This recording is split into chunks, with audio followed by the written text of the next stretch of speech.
What's going on? Yeah. You all right? How you doing, mate? I'm all right. I'm all Yeah. right. All right. Yeah, I'm all right. I'm good. How are you? I'm really good. I'm so glad that I get to talk to you about your film that you've written and directed.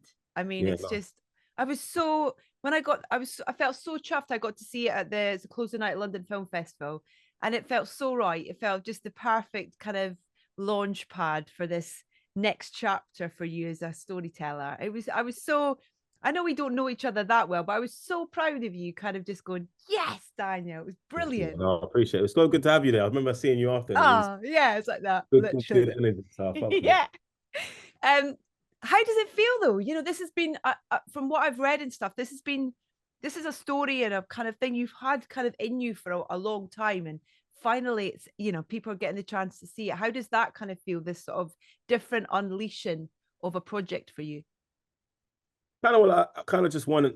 I'm really looking forward to let it go. Do you know what I mean? And like allow others to take it as their own and take it for whatever they want. I give me and Kidway, co-director, gave all that we could to this, and like we just like it's done. You know what I mean? It's like it's kind of like I'm a bit like kind of like I thought like, I'd be like, oh, but it's just peace. You know what I mean? There's a little bit of peace. Yeah. A little bit of Where peace. did where did the journey start then for you with this? Where did the when did the idea start, and what was that journey for you in terms of, kind of writing it and then and making those decisions that you were going to take on those roles throughout the project? So the journey started like I had the idea in a barber shop. This guy was talking about smash and grabs doing £1 million heist in a minute, and I was like, I want to watch that film. I was just like, I want to watch that.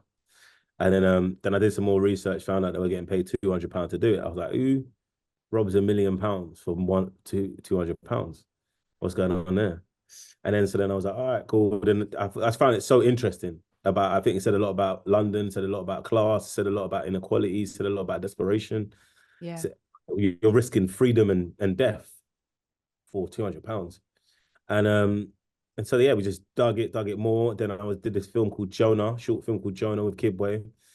And then I pitched it to him there, and he was like, "Oh yeah, nice. That sounds interesting." And then a lot of time went by, and he came back to me about it.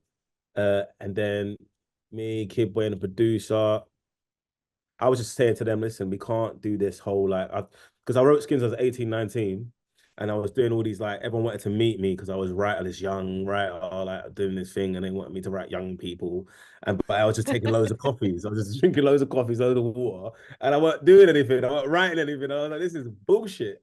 Like, what's going on? I want to make stuff. Like, I come from a stock and cloth where we just make things. We don't be like, Yeah. so I was still making YouTube sketches. So I just said to them guys, I was like, yo, like, let's just make something. So we put £200 each and shot in the barbershop that I heard the idea. And it was basically Reservoir Dogs in the barbershop.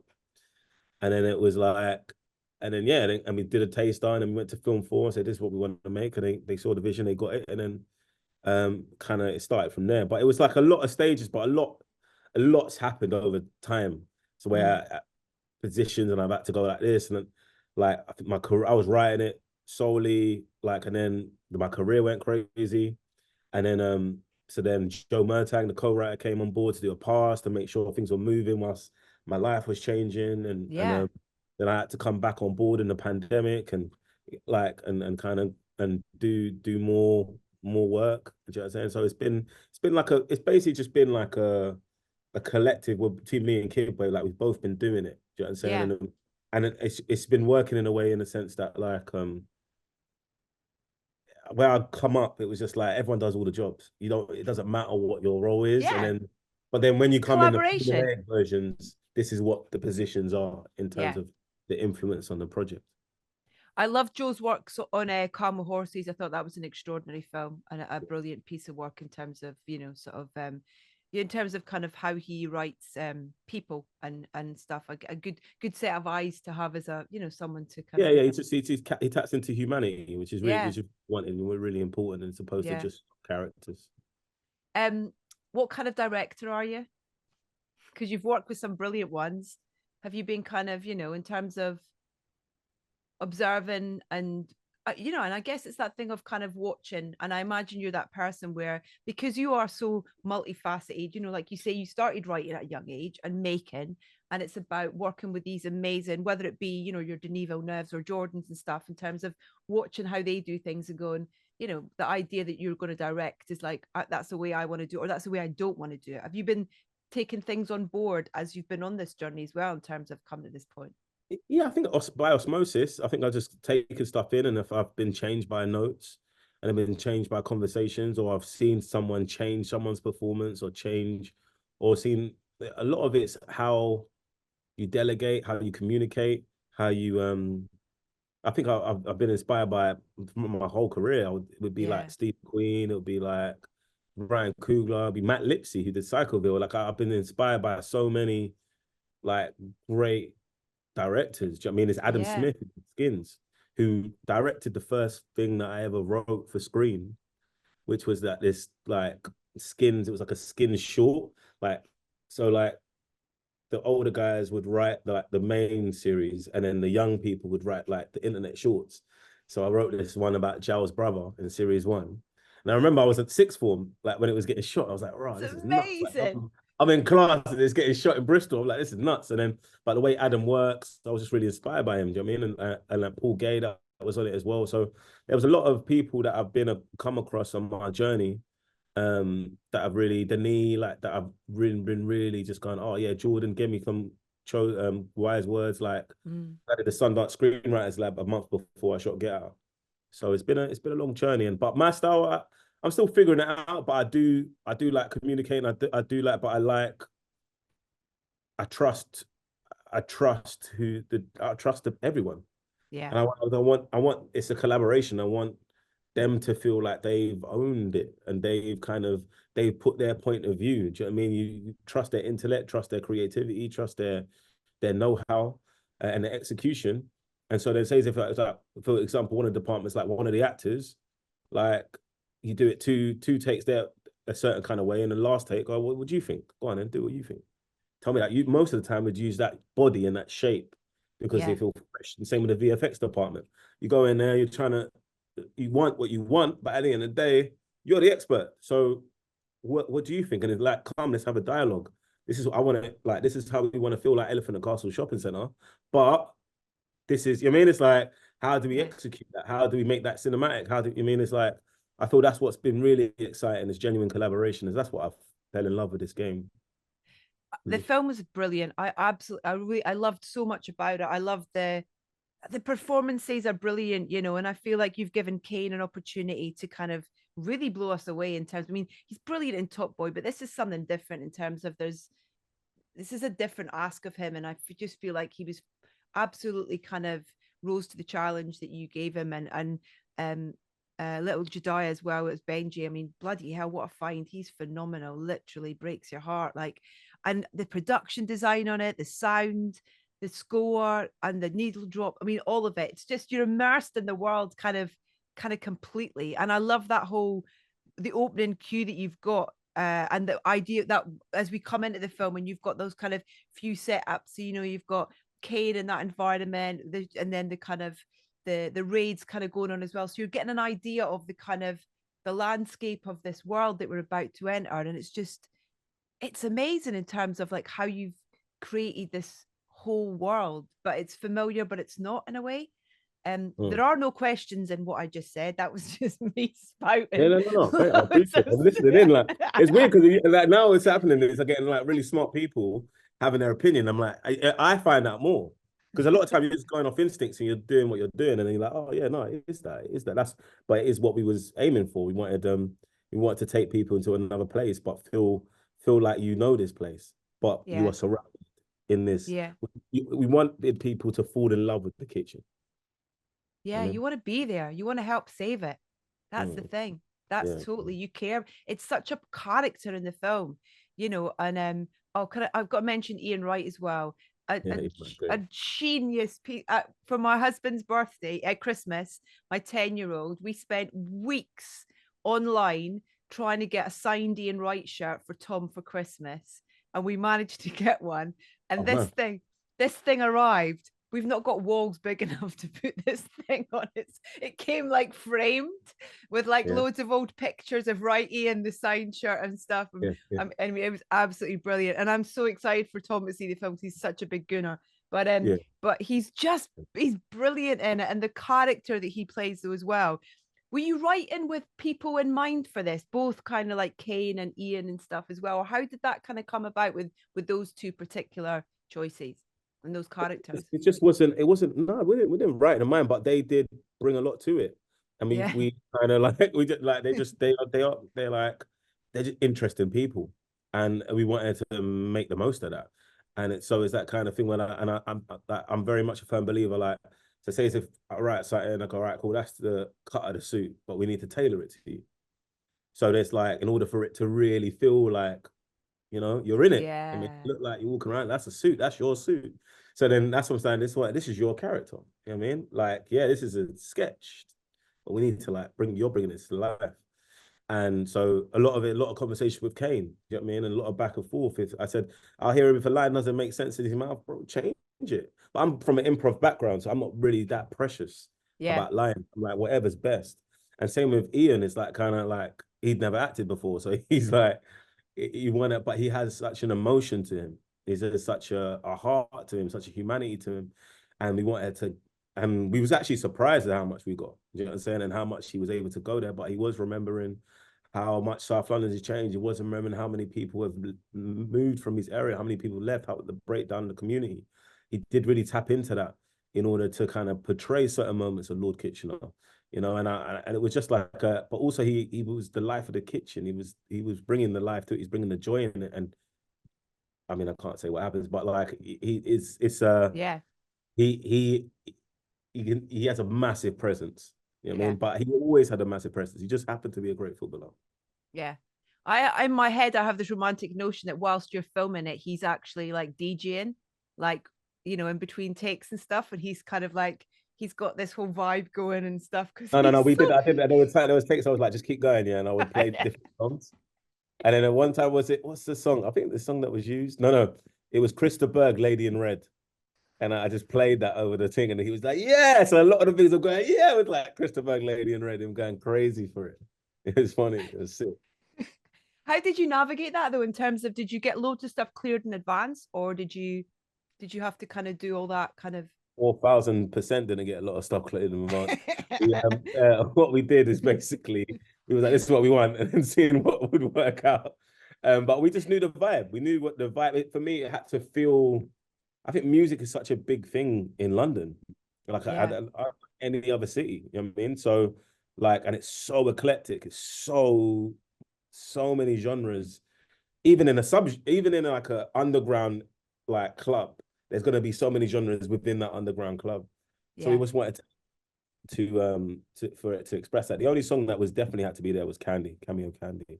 That's the one that was definitely locked in from the beginning, but that was connected to the dance, but even Yeah. that was connected to how do you cinematically show the community, the kitchen as together.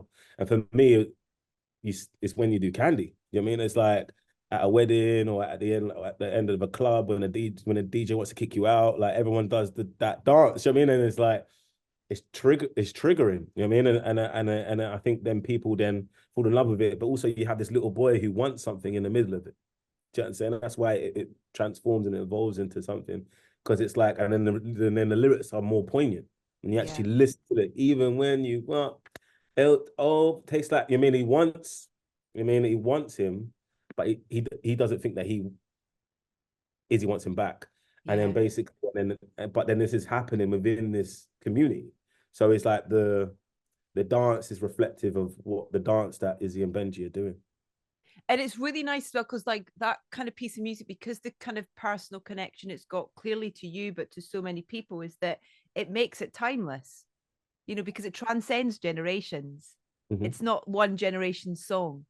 No, no, no, no, no. And that's what in this process is what I really had to learn as a writer and a storyteller is like how to not lean on like recent cultural references. Yeah. Do you know what I'm saying? In order to make timeless work. Do you know what I mean? And sometimes like you can just go, oh, like I'm gonna say a joke about this and it will trigger people, but in 10 years' time, it won't. You know what I mean? And I've seen that in a lot of films. I go, oh, I don't understand what they're saying. It was, I have to, even though I have the information, if I go on a Wikipedia page, didn't live in context to understand what they're talking about, to really understand the dynamic of the joke. And I Yeah, didn't want that for this. I wanted, especially now we're doing in the near future, not now. I wanted it to be timeless to it to a level. And but it's like, what are the Londonness? What are the Britishness? What British features? What London features are timeless? Do you know what I mean? yeah, And it does really think about that and really make those decisions from that place, which took a while, and it was a tough task. But I feel like the stuff that is in it is what makes people feel things yeah, and yeah, yeah, what's real emotion. So the song that gets played after the first raid, it's a song that gets played at weddings. You know what I mean? And like dances, you know what I'm saying? But such a, you wouldn't hear it in the context that it's being played, but it's triggering. But I feel like that's gonna live forever. That song, you know what I'm saying, in a certain yeah. way. The when I was kind of watching and my kind of crap notes of trying to like write things down as I was kind of watching and stuff as well. And there's the Billy McLean Walk Away track, Yeah. um, which Dub mix. the lamp scene as I wrote down badly, but just that beautiful. I love that. I love that whole kind of moment of their relationship with that song, you know, in terms of they're in the apartment and they're in the barber shop and stuff and all that kind of stuff. And it's just it's beautifully used, you know, this one needle drop across different scenes. It's not just used in one kind of context. We kind of were placed, then we're taken out and we're brought back. And it's almost a beautiful companion to the narrative and the emotion that these characters are going through. It's brilliantly Yeah. used. Yeah, no, I appreciate that. No, it's a way, it was a way to kind of like the stories about like men who can't talk. And like, and so a lot of the times they speak through other languages, and music's a big language that people speak through, men speak through. And so the lyrics of it and the mood of the sweetness of it is a sweetness that Izzy is unable to express. You know what I mean? And he hasn't really experienced, he hasn't really received, so he's not able to give it. But it's Yeah, around him and he wants to go towards it. So that's what it kind of wants to represent. Whenever we tried anything else, it was like, no, this is it. Like this is that song. And then also the bittersweetness of it is yeah, that actual melody of it is sweet, but the lyrics are not. yeah, And yeah. so that kind of thing where like it was very much wanting to reflect Izzy's psyche, but also kind of show his descent of like his conflict. Do you know what I'm Yeah, saying? It's like, I don't want connection, I don't want community, I don't want family, but here I am, like yeah. realizing I need this. Yeah, because it makes it even more kind of like you're like, no, when you see what happened where he goes next, and you're like, what are you doing? Yeah, Yeah, totally. But it's lovely in that because it's so like you say, it's like you're like, oh, you're so broken as as a viewer because you see him drop his guard and you see him smile and laugh with this little boy in a way that we've never seen him kind of, you know what I mean? Like lose those kind of barriers that he's constantly got up for just those couple of moments when they're laughing about the lamp. And it's kind of like, oh, and then it's like, oh, it's heartbreaking. mhm. Um, Labyrinth and Alex, then in terms of kind of working on score, I mean, Labyrinth's work in terms of, you know, I love playing when I was on Radio One, playing Labyrinth when he sort of first came through and then out DJing and stuff like that. And just so impressed by what he's doing with his music on screen, whether it be, you know, I love that Malcolm and Marie film that he did and Euphoria as well. I thought they're fantastic. But with this as well, it's so kind of subtle, but really powerful. You know, Mm. there's that kind of there's where he says, do you want to ride or not? And that the little voice in the cue in the piece of score that's in that bit, it's really tender and kind. And it's kind of it's almost like being sat next to somebody watching the film and them kind of going, oh, did you see that? Or it's really kind of physically kind of effective, I think, the score in the film. Yeah, I feel like Lad's got so much soul to him, and Mm. it's someone I've been a fan of for a very very long time, since like Pass Out days. I just knew that, like, what is going on here? Like, he's on another planet. You know what I mean? Yeah. It's like these sounds. I'm like, what is going on? And and when I saw him doing Euphoria, I was like, oh, I think he's Andrew Lloyd Webber personally. That's just my opinion. But like, I just think that he has a soul to him and has a depth to him that he's able to just communicate. I remember when he watched the film one time, he came to my house, he watched the film. And he's a hard man to track down, lab. But he came down and then he just sent me a song like the next morning.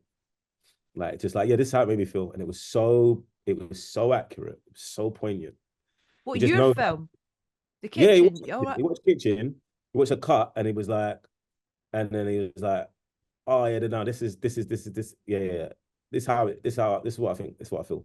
And it was so like kind of like, oh wow, he really tapped into the emotion. And then one time he came into the edit and he just started playing. And then like, started playing. So a lot of the piano stuff is just him freestyling. It's just him freestyling to what he's seeing. And a lot of stuff we just use that unedited. The end of the film is an unedited Labyrinth, just freestyle, just him just going off on one. And it was just because it just felt like so raw and so honest, so like rough Yeah. and so tender. And it was just that kind of like, but in this moment when the world's like kind of going crazy around them, but they're having this moment.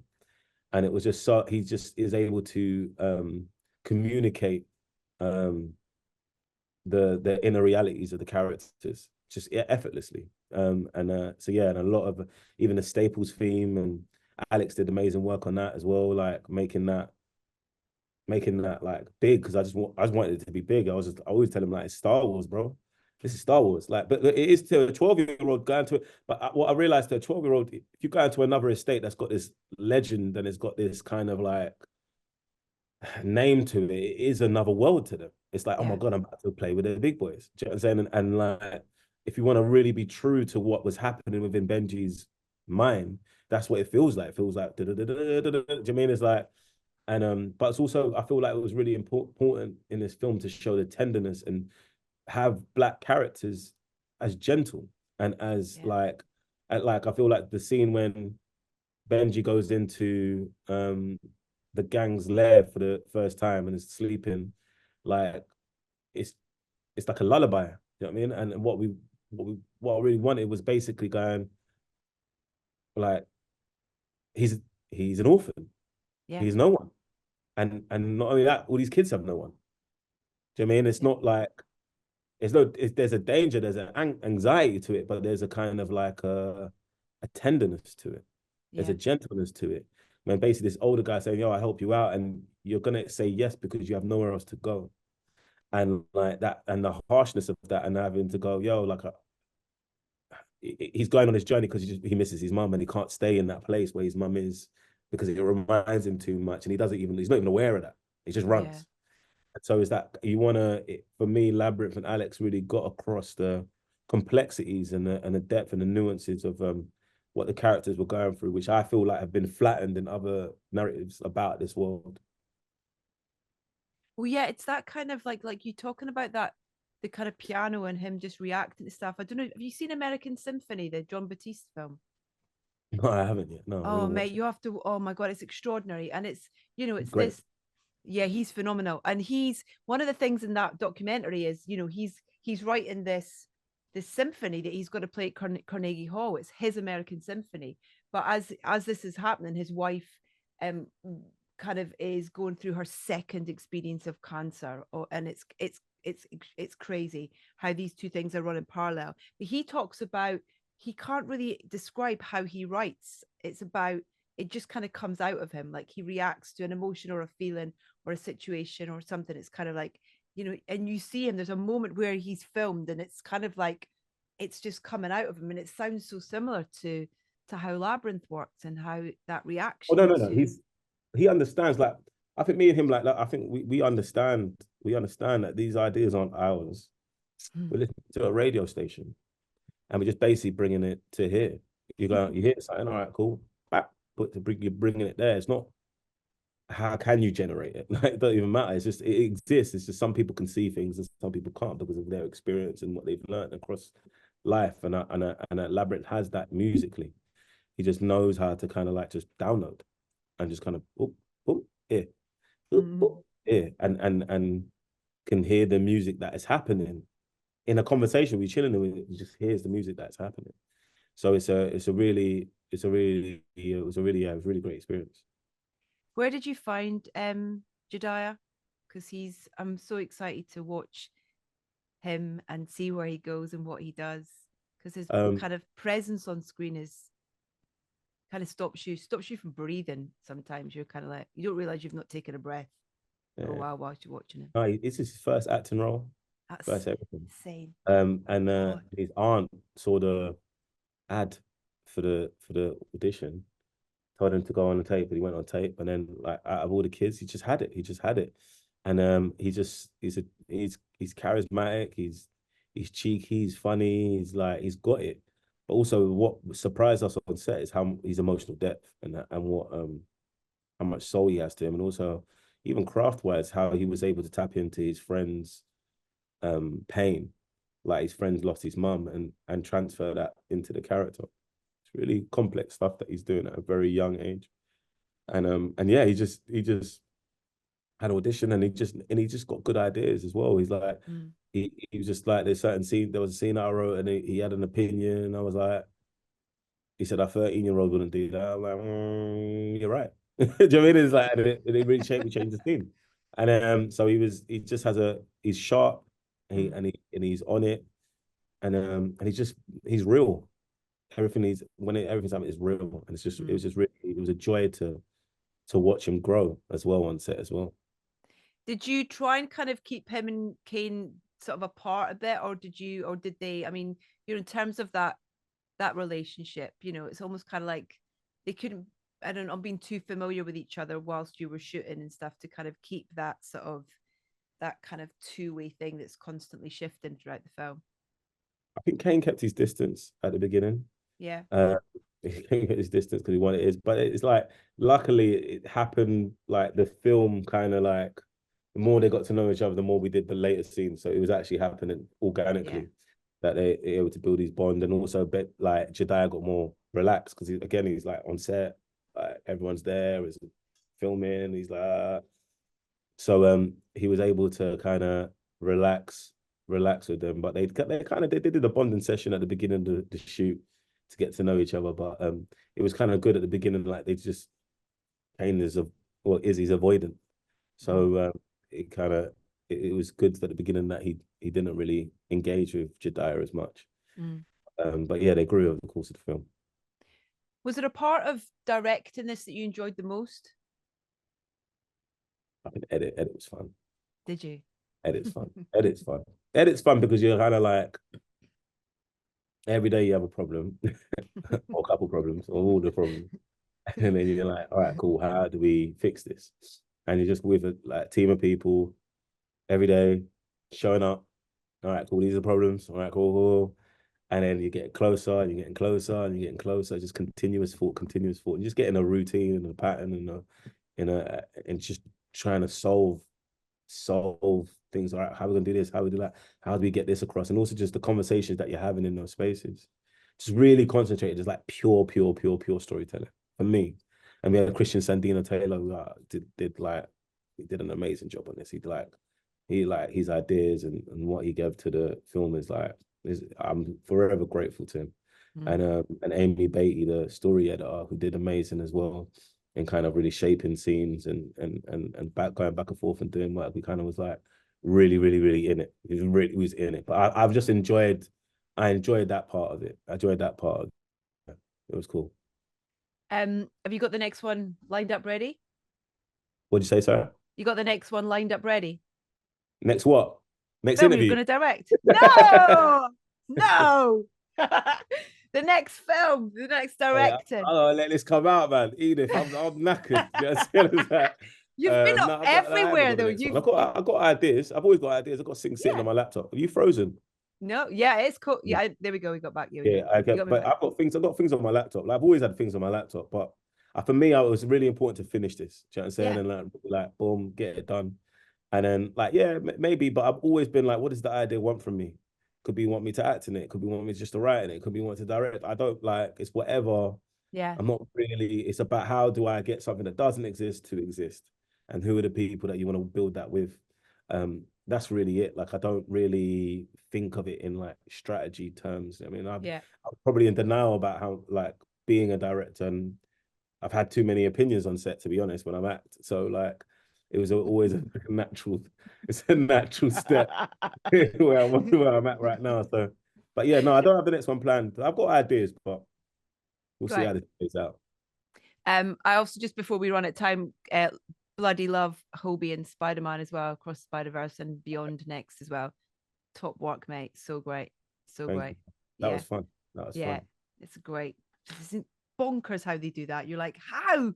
How do they do that? It's just nuts, but it's No, so entertaining. it was so, you know what it is? It's like it's really helped me because like whilst I watched the I watched a cut of it whilst I was in the edit for Kitchen, and it was so inspiring because it wasn't finished.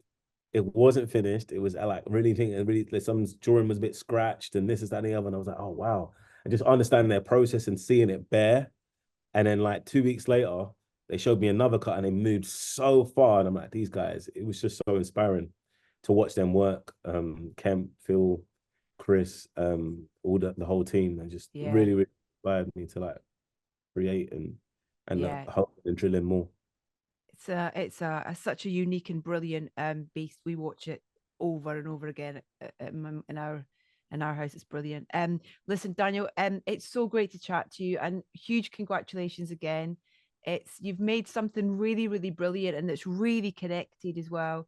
And like it's lovely as well hearing you get the chance to talk to you about the collaboration as well with those, with the music side of it as well. So thanks for your time, mate, and congratulations. I appreciate that, Edith, man. Appreciate you watching and appreciate the love. All right, listen, take care. See you Take for the care, man. next one. See you soon.